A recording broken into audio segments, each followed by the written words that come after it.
नमस्कार, मैं हूं अशोक व्यास और अशोक नाम के साथ भी रहता है वो जिसके पास शोक ना हो। और शोक न होने के लिए आवश्यक है कि आनंद के साथ हमारा जो संबंध है उसके प्रति हम सजग रहें। और आनंद मूर्ति गुरु माँ यही कर रही हैं, न केवल अपने आश्रम से बल्कि आश्रम से बाहर आकर भी। और हरियाणा के पास गन्नौर एक जगह है जहाँ एक आध्यात्मिक प्रयोगशाला आपके संरक्षण में, आपकी प्रेरणा से चल रही है और बहुत अच्छे अच्छे कार्य उसके माध्यम से हो रहे हैं। प्रारंभ हम करते हैं गुरु माँ का स्वागत करते हुए। आपका बहुत बहुत स्वागत है। धन्यवाद। बात को आगे बढ़ाने से पहले जो एकदम लाभ की बात हमारे दर्शकों के लिए हो सकती है वो आपकी उपस्थिति में जो न्यूयॉर्क में सत्संग हो रहे हैं, तो कई लोग सोचते हैं कि गुरु माँ क्या सिखाएंगी नया, हम तो सब जानते ही हैं। जी जी जी, नया कुछ भी नहीं सिखाएंगे, जो उन्होंने सीखा उसकी एप्लीकेशन सिखाएंगे। बिना एप्लीकेशन के इन्फॉर्मेशन किसी काम की नहीं होती है।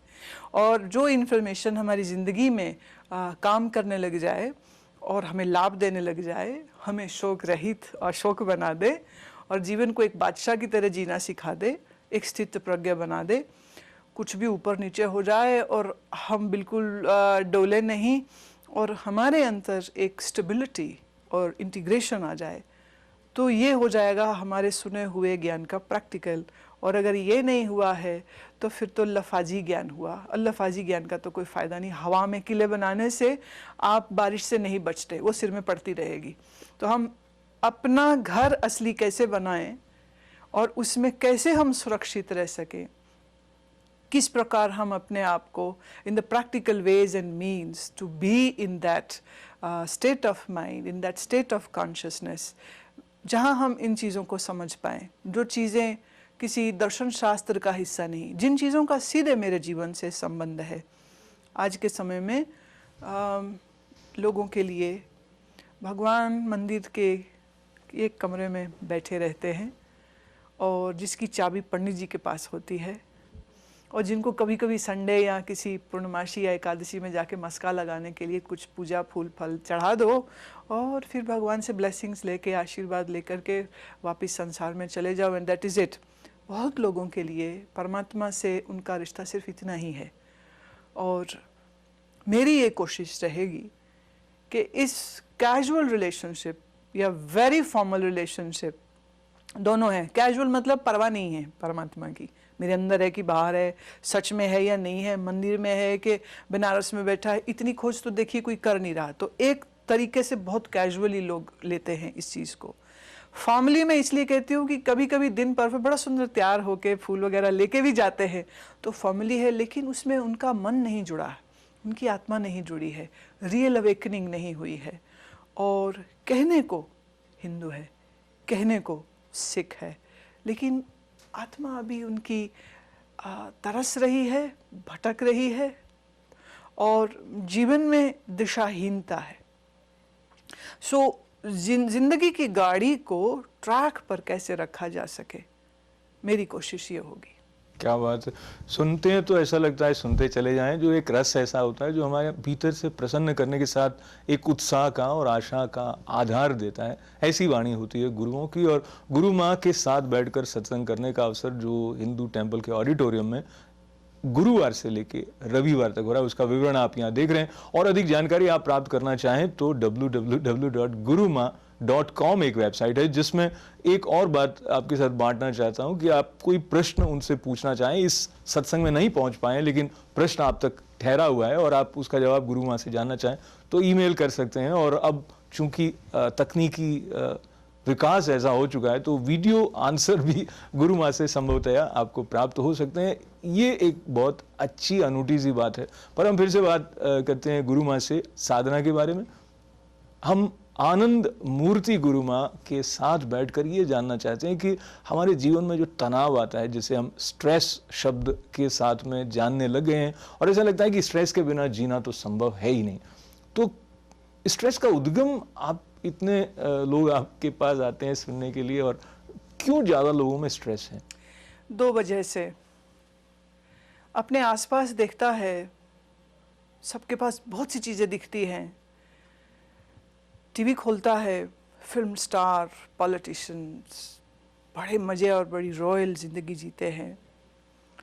तो उसको देखते मन में लालच आता है, मुझे क्यों नहीं, मैंने क्या ऐसा बुरा कर्म किया है कि मुझे ना मिले, भगवान की इनके ऊपर ही क्यों मेहर है, मुझ पे क्यों नहीं। और वो जो एक अंदर इच्छा जगती है, यहाँ से इस वासना की जो दौड़ शुरू होती है, उस दौड़ की वजह से उन सब चीज़ों को, ऑल दोज फ्लैशी थिंग्स जो दिख रही होती हैं, वो सब स्टेटस जिसकी वजह से कोई आदमी इतना मशहूर और धनवान हो जाता है, ये मेरे पास आ जाए, मुझे मिल जाए, जिनके पास है उनके प्रति ईर्ष्या, और मुझे नहीं मिल रहा है इसलिए क्रोध, और मैं उसको प्राप्त करूं कैसे, उसके लिए जो फिर दिमाग में स्ट्रेटजी बनती है, जो प्लानिंग बनती है, वो 24 आवर्स चलती रहती है कि मैं फेल तो नहीं हो जाऊंगा, ये सक्सेस होगी कि नहीं होगी, मिलेगी कि नहीं मिलेगी। ये जो कंटिन्यूस कंपल्सिव थिंकिंग है, दैट इज स्ट्रेस। जो सोचता नहीं है कि मैं सोचूंगा, लेकिन सोच चल रही है, और जब सोच नहीं भी दिख रही होती है तब भी सोच चल रही होती है। लोग सपने में भी स्ट्रेटजी बना रहे होते हैं, सपने में भी लोटो के नंबर उनको याद आ रहे होते हैं, सपने में भी उनको ये बाबा वो बाबा दिख रहा होता है जहाँ जा कर के वो आशीर्वाद लेगा और चमत्कार हो जाएगा और वो फकीर से बादशाह हो जाएगा और अचानक से उसकी सब ज़रूरतें और हसरतें पूरी हो जाएंगी। यही सब प्रेशर्स मिल करके स्ट्रेस बनाते हैं। स्ट्रेस आता नहीं है, हम खुद क्रिएट करते हैं। तो ये तो तय है कि हम लोग क्रिएटिव हैं, क्योंकि हम स्ट्रेस क्रिएट करते हैं। अगर हम स्ट्रेस क्रिएट करते हैं तो उसका अपोजिट भी शायद कर सकते हैं। बिल्कुल कर सकते हैं। That is the whole secret which I am revealing it, I am trying to present it to everyone, that आपने अपने जीवन को तनाव से भरा है, ईश्वर ने नहीं। तो आप ही अपने जीवन के खुद ईश्वर होकर के, रुद्र होकर के इस तनाव को अपनी ज्ञान दृष्टि से आप जला सकते हो। ये तनाव रूपी जो भस्मासुर हमने बना लिया है, जो हम ही को खाता रहता है, इसको हम अपनी साधना ज्ञान के इस अस्त्र के साथ हम इसको नष्ट कर सकते हैं। और मज़ेदार बात यह है कि जो मन हमको दुख, पीड़ा, शोक, वैमनस्य के एहसास, जे भावनाओं में से गुजारता है और हमें बहुत कष्ट होता है, यही मन सत्व गुण को अपना लेने से, जिसमें जीवन में साधना है, संयम है, जिसमें ईश्वर भक्ति है, जिसमें योगासन है, प्राणायाम है, जिसमें एक उत्तम सोच है, एक उत्तम दृष्टि है, सत और असत का विवेक है, इन सब चीज़ों को ले आए तो स्ट्रेस वो क्या होता है ये खुद बोलेगा। फिर ये जो आपने पिछला हिस्सा और कुछ अच्छे शब्द थे, संयम, साधना, सात्विक, ये सब, यहाँ तक आते आते हमारे कई दर्शकों का स्विच थोड़ा ऑफ हो जाता है सोचने के क्रम में, क्योंकि वो सोच रहे होते हैं कि मैं इस बात से हटूं कैसे, क्योंकि वो जो पहचान समाज ने उनको दी है या माता पिता से भी जो पहचान उनको मिली है, उसमें तो ये आवश्यक अंग है कि मुझे उसकी प्रतिस्पर्धा करनी है या मुझे ऐसा बनना है। जी, मुश्किल ये है कि आज हम लोग अपने जड़ों से कट गए हैं। हम ये बात भूल गए हैं कि हमारे ऋषियों ने 4 आइडियल्स हमारे जीवन के लिए दिए हैं: धर्म, अर्थ, काम और मोक्ष। अर्थ से पहले भी धर्म है और मोक्ष से पहले कामनाएं हैं। तो हम ये भी कह सकते हैं कि सांसारिक कामनाओं के साथ ही मोक्ष जुड़ा है और आपके अर्थ की प्राप्ति के साथ धर्म जुड़ा है। माने अर्थ की प्राप्ति करो, ये रूल है, लेकिन धर्म पूर्वक करो। कामनाओं की पूर्ति करो, ये भी हमारे ऋषियों ने कहा है, अन्यथा खजुराहो जैसे मंदिर खड़े नहीं होते। है तो शिव का मंदिर, लेकिन बाहर की पेरिफेरी में हमें नर नारी के आंतरिक जो संबंध है उसका इतना सुंदर विवरण देखने को मिलता है, और पूरी दुनिया में उसकी कोई मिसाल नहीं है कि किसी भी धर्म ने जीवन को इतने व्यापक स्तर से स्वीकार किया है और किसी भी चीज़ की निंदा नहीं की। कहा कामनाओं की पूर्ति करो, वो धन की हो, वो शरीर की हो, वो सुख की हो, वो भोग की हो, ताकि तुम कामनाओं से मुक्त हो सको। अब क्या है, अर्थ तो रह गया, कामना तो रह गई, धर्म हट गया, इधर से मोक्ष हट गया, इसलिए आधे अधूरे रह गए। अगर ये एक कंप्लीट इनसाइट के साथ और सामने पूरी दृष्टि रखते हुए कि मानव जीवन जो मुझे मिला है ये 4 चीज़ों की प्राप्ति के लिए मिला है, तो धर्म है, अर्थ है, काम है और मोक्ष है। मुश्किल ये हो गई है कि आज माता पिता के लिए धर्म और मोक्ष तो पता नहीं क्या है, बचा है अर्थ और कामनाएं। यही दौड़ वो खुद भी दौड़ते हैं, यही दौड़ वो बच्चों को देते हैं, यही दौड़ स्कूल कॉलेज दे रहा है, यही दौड़ आपके मित्रों का वर्ग आपको देगा, और पूरा समाज कह रहा है दौड़ दौड़ दौड़। दौड़ के कहाँ जाओगे? चिता तक, क्योंकि इतनी दौड़ लगाओगे तो जल्दी मर जाओगे। चिंता आप करेंगे तो आपको cardiovascular diseases, nervous breakdowns, depression, क्योंकि जब हारोगे तो रो रो के मर जाओगे, जब दूसरे को जीतते देखोगे तो ईर्ष्या से मर जाओगे। तो क्या हमारे माँ पिता हमें लंबा जीते हुए देखना चाहते हैं, या वो चाहते हम जल्दी मर जाएं? अगर वो सच में हमसे प्यार करते, माफ़ कीजिए, तो उन्हें ये हमें सिखाना चाहिए था कि बेटे, पैसे से तू काफ़ी तो खरीद सकता है, घर तो खरीद सकता है, पर पैसे से मन की शांति नहीं आने वाली। पर ये कोई माँ बाप नहीं सिखाते। और यही काम करने के लिए ही मेरे जैसे कुछ लोग सिर फिरे आपको दूसरा पाठ पढ़ाने के लिए घूमते रहते हैं, बात करते रहते हैं इस विषय में। मैं ये मानती हूँ, वह धर्म अधूरा जिसकी नींव में अर्थ नहीं है। अर्थ आपको संसार भोगने का अवसर देता है, ऐन्द्रिक सुख देता है, धन आपको वैभव देता है, धन आपकी शारीरिक आवश्यकताओं को पूरा करता है। जब ये बेसिक नेसेसिटीज़ आपकी पूरी हो जाएंगी, ऊंची चीज़ों के बारे में तभी तो सोचोगे। भूखे पेट रविंद्रनाथ टैगोर को नहीं सुनने कोई जाएगा। जब पेट भरा होगा, जब तिजोरी में पैसा होगा, जब घर ठीक से चल रहा होगा, तो शायद किसी दिन उसके मन में साहित्य की रुचि आ जाए, संगीत की रुचि आ जाए, नृत्य की रुचि आ जाए, किसी अन्य ललित कला के विषय में उसकी रुचि आ जाए। इसी प्रकार इन रुचियों में जाने वाले, इन कलाओं में, विविध कलाओं में जाने वाले लोगों के भीतर जब बौद्धिक स्तर थोड़ा और आगे बढ़ेगा, तो फिर वो ज्ञान की तरफ भी जा सकता है। मैं कौन हूँ, ब्रह्म क्या है, परमात्मा कौन है, वो फिर इस विषय में भी सोच सकता है। जो भूखा है, जो नंगा है, उसको ईश्वर की ज़रूरत नहीं, उसे रोटी चाहिए, कपड़ा चाहिए, मकान चाहिए। जब ये मिल जाएगा तो फिर होएगा बड़ा मकान चाहिए, एक बड़ी कार चाहिए, एक बड़ी तिजोरी चाहिए, एक बड़ा बैंक बैलेंस चाहिए। जब ये हो जाएगा तो मैं उम्मीद करती हूँ कि शायद इतनी नज़दीक से संसार की चमक को देखने के बाद वो ये समझ लेगा कि ये लड्डू तो फीके हैं, रस तो मिला नहीं इसमें। फिर रस कहाँ है? फिर उस रस की, परम रस की तलाश शुरू होगी। अर्थ भी इसी ओर ले जाए हमें, ऐसी दृष्टि हमारे ऋषियों ने हमें दी है, गुरु माँ, भगवद गीता ने दी है। मैं क्षमा चाहता हूँ, पुनः थोड़ा सा वहाँ पर आता हूँ जहाँ ये सीढ़ियाँ चढ़ने का अवसर मनुष्य को मिलता है कि ये कामना पूरी हो गई, वो कामना पूरी हो गई। क्योंकि बहुत सारे हमारे दर्शकों में ऐसे होंगे जो इस अवसर, इस स्थिति तक नहीं पहुंचे होंगे जहां वो ये कह सके कि हाँ ये मिल गया पर इससे कुछ नहीं, क्योंकि वो मिलने की जो यात्रा संघर्ष की है उसी में लगी रहती। और आपने मैं इस विषय में टोकना चाहूंगी, मैं थोड़ा सा, ये एक हिस्सा है। दूसरा हिस्सा मैं जो कहना चाहूंगी, कबीर साहब हैं, रैदास साहब हैं, गरीब घर में पैदा हुए, गरीबी में ही रहे हैं, लेकिन उनके पास एक दौलत आ गई थी, वो थी बुद्धि। जिनकी उन्नत बुद्धि होगी, उन्हें संसार की दौड़ लगाने के बाद अकल नहीं आई, उन्हें पहले ही अकल आ गई।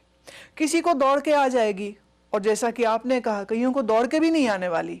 तो ये बात तो बिल्कुल तय है, इसमें तो कोई दो राय है ही नहीं। देखिए, सब चीज सबके लिए नहीं होती। सही बात। ये वो राग है जो हर साज पे गाया नहीं जाता।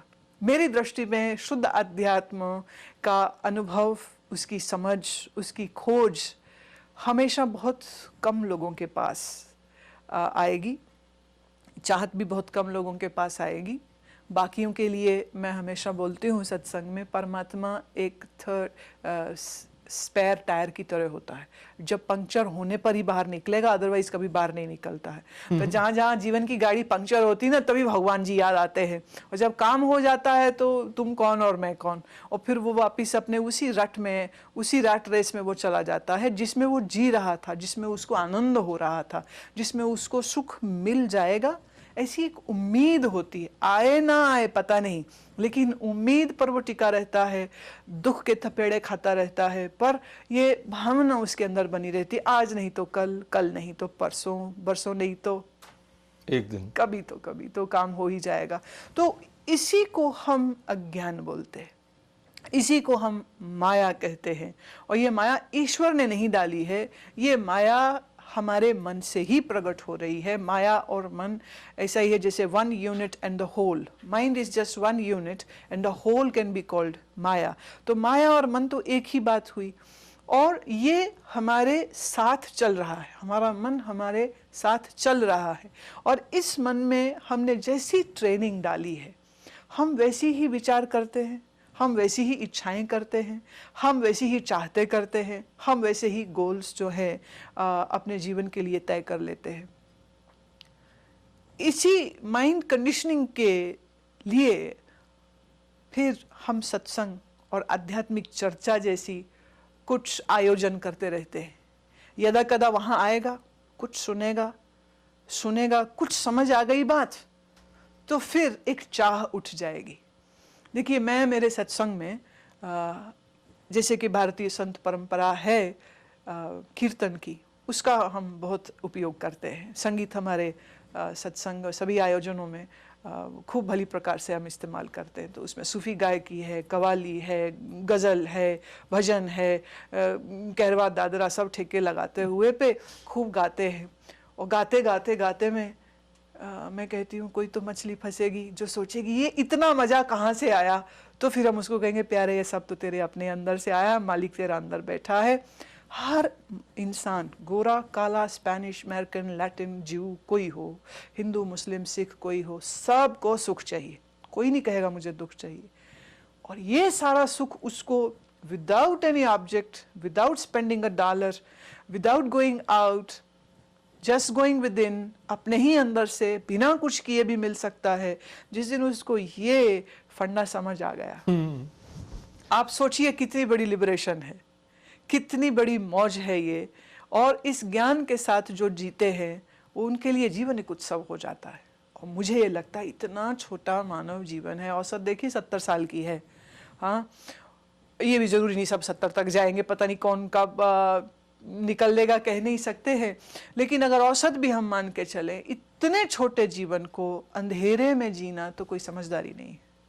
गुरु माँ, मैं फिर से वो सवाल की तरफ जाता हूँ जहाँ ये अंदर के आनंद के बारे में सुनते हुए वो सोचते हैं, ज्ञान के बारे में सुनते हुए वो सोचते हैं ये तो कुछ और लोगों के लिए होगा। मेरे सामने जो समस्याएं हैं इनका समाधान करने के लिए अगर मेरा मन सब कुछ कर रहा है तो मैं उसको ऐसा सशक्त, ऐसा स्ट्रॉन्ग कैसे बनाऊं कि मैं आर्थिक रूप से उन्नति प्राप्त कर लूं, या जो चुनौतियां मेरे सामने हैं। मैं इस विषय में एक बात कहती हूँ कि धर्म अध्यात्म साधना निश्चय ही ये इवॉल्व लोगों के लिए, सबके लिए नहीं है। लेकिन सबके लिए एक चीज़ बहुत ज़रूरी है, और वो ये है कि आपका अगर मन प्रॉपरली फंक्शनिंग कर रहा है, आपका दिमाग अगर ठीक तरह से सोच विचार, प्लानिंग और एग्जीक्यूशन करता है, तो आप जीवन में कभी असफलता नहीं देखेंगे। अब मुश्किल ये हो रही है, इतने सारे इनपुट्स, इतने सारे प्रेशर्स और फोर्सेस इस मन पे काम करते हैं, इतने सारे आपके सामने टारगेट्स होते हैं, गोल्स होते हैं, टाइम्स हैं, उस टाइम पीरियड में सब चीज़ों को ख़त्म करना है। The energy of the mind just goes busted. And then एक जो अगली गंभीर समस्या आ जाती है वो ये है कि इस विचलित मन के साथ इसकी रात की नींद खराब होती है। अधिक सोचने से इसका एंडोक्राइनल सिस्टम खराब होता है। जब एंडोक्राइनल सिस्टम खराब होता है तो आप ये समझिए कि बॉडी के मेजर 7 सिस्टम खराब होते हैं। मेरा ये परामर्श है, आपको भगवान से लेना देना नहीं, फाइन, आपको आत्मा से कुछ समझना नहीं चाह रहे, मेरे को कोई दिक्कत नहीं, कम से कम अपने मन को तो समझ लो। कम से कम तुम बिना किसी सेडेटिव, बिना किसी नींद की गोली खाए चैन की नींद सोते कैसे वो तो सीख लो। कम से कम तुमने जो काम करना है उस समय पर उसी काम को पूरी एकाग्रता के साथ तुम कर सको, इसकी ट्रेनिंग तो ले लो। और यही ट्रेनिंग देने के लिए हम एक सेशन देते हैं जिसे हम कहते हैं योग निद्रा। योग निद्रा is a powerful method, it is an auto suggestion, it is a self hypnosis, it is a way of meditation. और इस तरीके से हम इतना रिलैक्स, इतना विश्राम में व्यक्ति को ले जाते हैं कि पहले मस्कुलर लेवल पर वो विश्राम अनुभव करता है, फिर वो मानसिक तल पर विश्राम अनुभव करता है, फिर वो वैचारिक तल पर विश्राम अनुभव करता है, और जब body, mind and intellect is in total state of relaxation, that is the time where your mind gets interconnected with the divine power.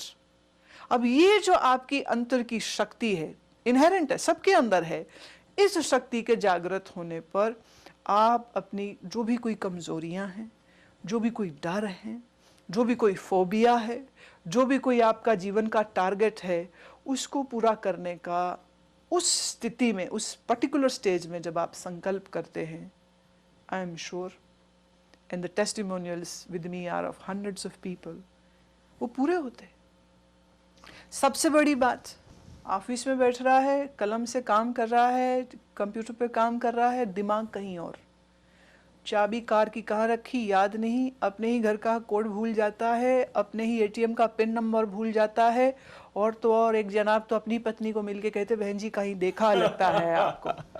तो ये जो बिखरी हुई हालत मन की है, इसको समेटने की आवश्यकता है, और उसके लिए अपने आप को मैं समझती हूँ अगर आप 35 मिनट दे सकते हैं तो ये योग निद्रा की विधा हम आपको, मैं ये नहीं कहूँगी कि मेरे पास आओ, मैं तो कहूँगी वेबसाइट से आप हमारे गुरुमा.com से डाउनलोड कर लो, घर में बैठ के जब मर्जी आए करो, जरूरी नहीं मेरे पास तुम आओ, लेकिन इसको करो। क्योंकि अगर आप ये नहीं करते हैं तो as per the survey, the data published by United Nations and the health organisations, 75% psychosomatic diseases हमारे मन से आ रही हैं, beginning from the simple upset digestion to lack of energy to lower immunity, ये सब वो आज मान रहे हैं, ये वैज्ञानिक मान रहे हैं, साइकियाट्रिस्ट मान रहे हैं, फिजिशियंस मान रहे हैं कि हमारे मन से आ रही है। और आप जान के हैरान होंगे, आजकल न्यूरोलॉजिस्ट सजेस्ट कर रहा है कि मेडिटेशन करिए, ध्यान कुछ ना कुछ करिए, आपके टेम्पोरल लोब, आपका लिम्बिक सिस्टम,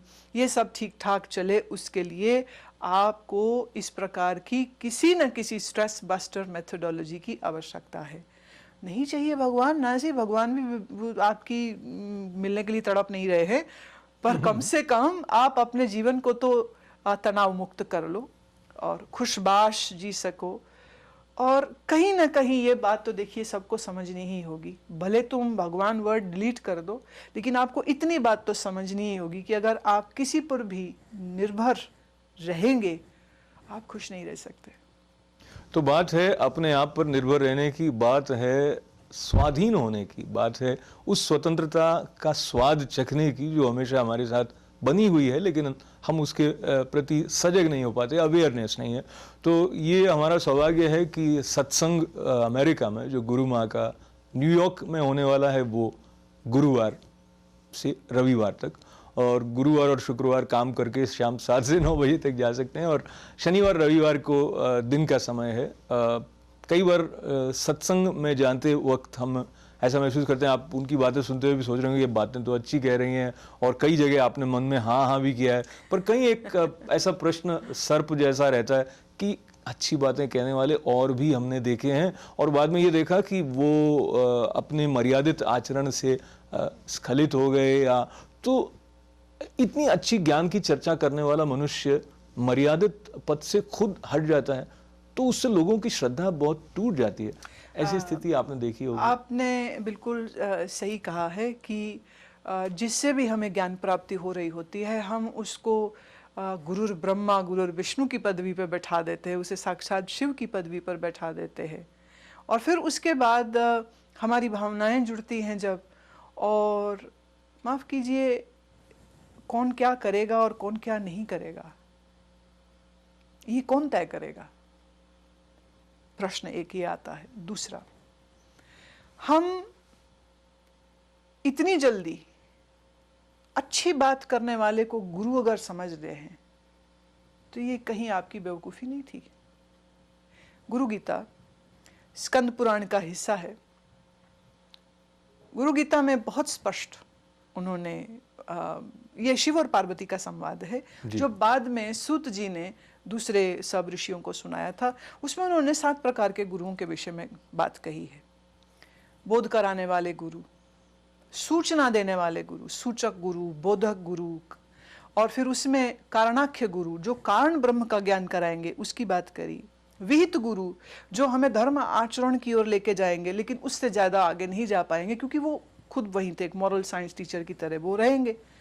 इसी कोटि में उन्होंने फिर एक दिया निषिद्ध गुरु, और ये कहा जहां गुरु को ईश्वर समान समझ के उसे पूजो, सेवा करो और उससे बड़ा पुण्य फल है, वहीं पर स्वयं शिव का दिया हुआ यह श्लोक है कि जो निषिद्ध गुरु है, अगर तुम अपनी बेवकूफ़ी से भी उसके चेले बनते हो तो तुम खुद नरक के भागी बन रहे हो, और तुम्हारे जैसे मूढ़ आदमी के लिए की गई वो तथाकथित जो गुरु भक्ति थी, वो सिर्फ आपने अपने लिए एक नरक का लाइसेंस खोल लिया था और कुछ नहीं।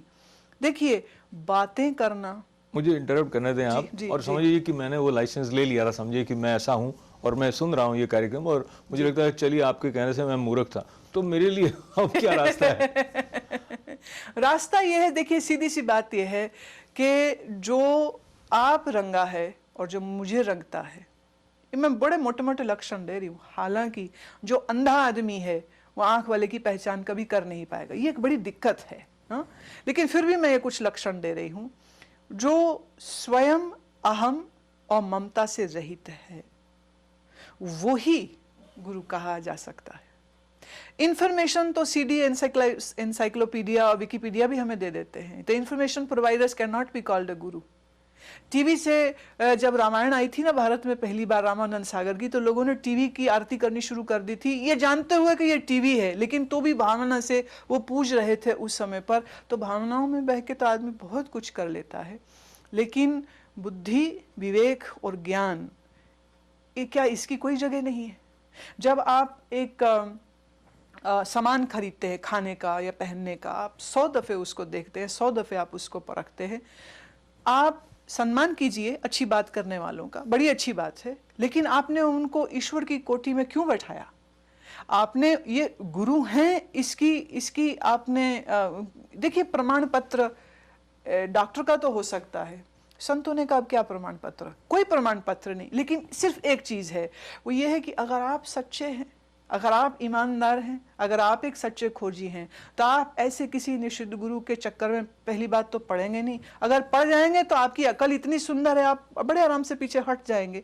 इस दुनिया में जहर भी बिकता है, इस दुनिया में दवा भी बिकती है, आप क्या खरीदेंगे ये आपके ऊपर है। आपने अगर दवा की जगह जहर खा लिया है तो इसके लिए बेचने वाले को गाली देंगे या आप अपने आप को रीचेक करेंगे और इवैल्यूएट करेंगे? Don't go on looks, looks can be deceptive.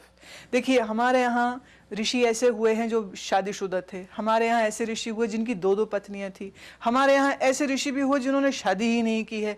तो शादी होना या ना होना किसी के संत होने का प्रमाण नहीं होता है, ये उसका निजी मामला होता है। हमारे यहाँ सुखदेव भी हैं और याज्ञवल्क्य भी। याज्ञवल्क्य 2-2 पत्नियाँ हैं और सुखदेव जी ब्रह्मचारी रहे हैं। मैरिज और not marriage is something very personal, लेकिन आप अगर वो दावा करें जो आप नहीं हैं तो इसको हम धोखा कहते हैं, इन अ वेरी सिंपल लैंग्वेज। और अगर आप धोखा खा रहे हैं, मैं वैसे मजाक से कह रही हूँ कि ऐसे सज्जनों को थोड़ी तो बेनिफिट ऑफ डाउट दीजिए कि कम से कम अक्लमंद कितने थे, कि इतनी देर तक उन्होंने अपनी सच्चाई सामने नहीं आने दी। अक्लमंद थे, और अगर आप अक्लमंद होते तो आप कभी भी टिंचर को पानी समझ के नहीं पीते हो। पानी है देखकर, समझकर, फिर पीते हैं आप। तो पुरानी कहावत है, पानी कीजिए पीजिए छान के, गुरु कीजिए जान के।